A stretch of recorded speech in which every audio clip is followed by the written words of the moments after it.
నమస్తే, welcome to S9 TV. అయితే ఒక 2 సంవత్సరాల క్రితం కొంతమంది మేధావులు ఒక స్టేట్మెంట్ ఇచ్చారు. ఆ స్టేట్మెంట్ గురించి ఇప్పుడు మనం చర్చించుకుందాం.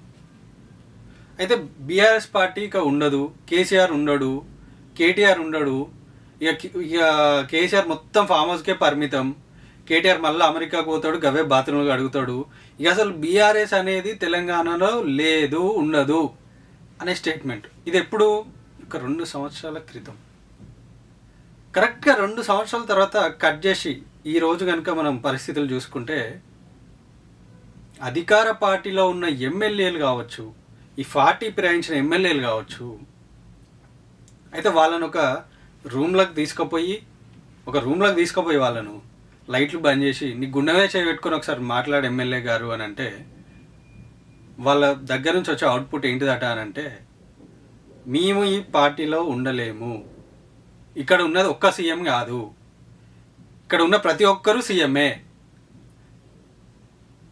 మేము మా బాధలు, మా కాన్స్టిట్యున్సీ ప్రజల బాధలు వినిపించాలంటే మేము ఏ సీఎం దగ్గరికి పోయి వినిపించాలో మాకు అర్థమవుతలేదు. ఎందుకంటే ఉన్నోళ్ళు అందరూ సీఎంలే కదా, మేము ఏ సీఎం దగ్గరికి పోవాలి? ఈ సీఎం దగ్గరికి పోతే ఆ సీఎంకి కోపం, ఆ సీఎం దగ్గరికి పోతే ఈ సీఎంకి కోపం. ఏ రాష్ట్రంలో లేని పరిస్థితి ఇది. ఇక వాళ్ళకు వాళ్ళే మరి మన పాత పార్టీకి మళ్ళీ పోదామా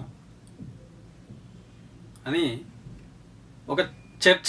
అది ఎంతవరకు నిజము, ఎంతవరకు అబద్ధం అనేది మనకి ఇంతవరకు బయటికి రాలేదు. దాంట్లో ఒక 2 ఎమ్మెల్యేల పేర్లు అయితే తెలిసినాయి. ఖచ్చితంగా వీళ్ళు ఈ పార్టీలో ఉండరు, వీళ్ళు ఖచ్చితంగా మళ్ళా సొంత గూటికి చేరుకుంటారు అని ఒక 2 ఎమ్మెల్యేల పేర్లు అయితే బయటకు వచ్చినాయి.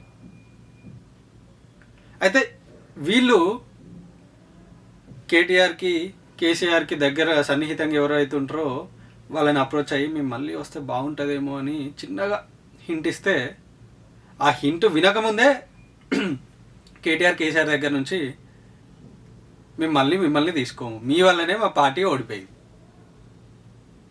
అని వాళ్ళ సైడ్ నుంచి నెగటివ్ రెస్పాన్స్ వచ్చింది అని గాసిప్స్. తెలంగాణలో కొన్ని గాసిప్స్, అవి ఎంతవరకు నిజం అనేది తెలియదు, ఇవి గాసిప్స్. నిజానికి మొన్న కేసీఆర్ ఒక ప్రెస్ మీట్ పెట్టిండు, చాలామంది చూసే ఉంటారు. ఆ ప్రెస్ మీట్లో ఎంత హెల్తీగా కనిపించిండు. అరే, ఒకప్పుడు అధికారంలో ఉన్న బీఆర్ఎస్ పార్టీ మళ్ళీ అధికారంలోనే ఉండి మళ్ళీ ప్రెస్ మీట్ పెట్టాడేమో కేసీఆర్ అన్న రేంజ్లో మాట్లాడిండు. చాలా హెల్తీగా అనిపించిండు. అయితే ఏమనుకున్నారు జనాలు అంటే, కేసీఆర్ పని అయిపోయింది. నిజానికి కూడా ఇదే అనుకున్నారు, కేసీఆర్ బయటికి అత్తలేడు, కేసీఆర్ పని అయిపోయింది, ఇక బీఆర్ఎస్ లెవెల్ ఉండరు, అసలు ఇక బీఆర్ఎస్ అనేది అసలు మొత్తానికే కనుమరుగు అయిపోతుంది, ఇక ఏమున్నా ఈ 2 పార్టీలే కొట్టుకుంటాయి, ప్రతిపక్ష పార్టీ, మెయిన్ ప్రతిపక్ష పార్టీ ఇది కానే కాదు, బీఆర్ఎస్ కానే కాదు ప్రతిపక్షం అనే విధంగా ఉండే నిజానికి. కానీ కేసీఆర్ మొన్న బయటికి వచ్చి ఒక ప్రెస్ మీట్ పెట్టి, నేను చాలా హెల్తీగా ఉన్నాను, పార్టీ కూడా చాలా హెల్తీగా ఉంది అని చెప్పగానే చెప్పిండు అన్నట్టుంది ఆ ప్రెస్ మీట్. సో ఈ ప్రెస్ మీట్ తర్వాతనే కొంచెం గందరగోళంగా మారింది. ఈ అధికార పార్టీకి కూడా కొంచెం చెమటలు పట్టించిండు, ఒక్క ప్రెస్ మీట్తోనే చెమటలు పట్టించిండు. సరే, ఇక ఎమ్మెల్యేల విషయానికి వస్తే వీళ్ళది అటవుతుందా, ఇటవుతుందా ఇంకా తెలియదు, వాళ్ళకే తెలియదు.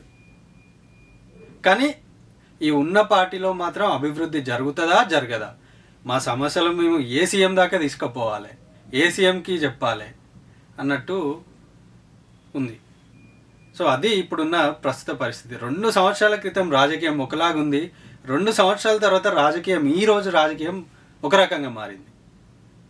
అప్పుడు వారు 1 సైడ్ ఉండే, ఇప్పుడు ఇటు 1 సైడ్ అవుతాను. అయితే ఎందుకు ఇట్లా అవుతుంది? చేతగానితనం, ఇచ్చిన హామీలు నెరవేర్చకపోవడం, ప్రజలలో పూర్తిగా నెగటివిటీ అయిపోవడం, ఇవి.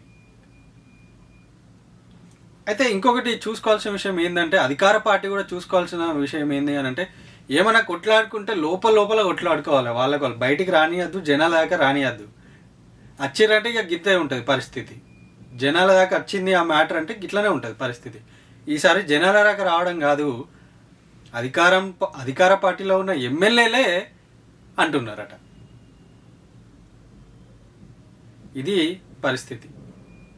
చూడాలి ఇక మరి తర్వాత ఏమవుతుంది, మళ్ళీ వారు వన్ సైడ్ ఏమన్నా చేసే అవకాశాలు ఉన్నాయా, తర్వాత ఏమవుతుంది అనేది మనం చూడాలి.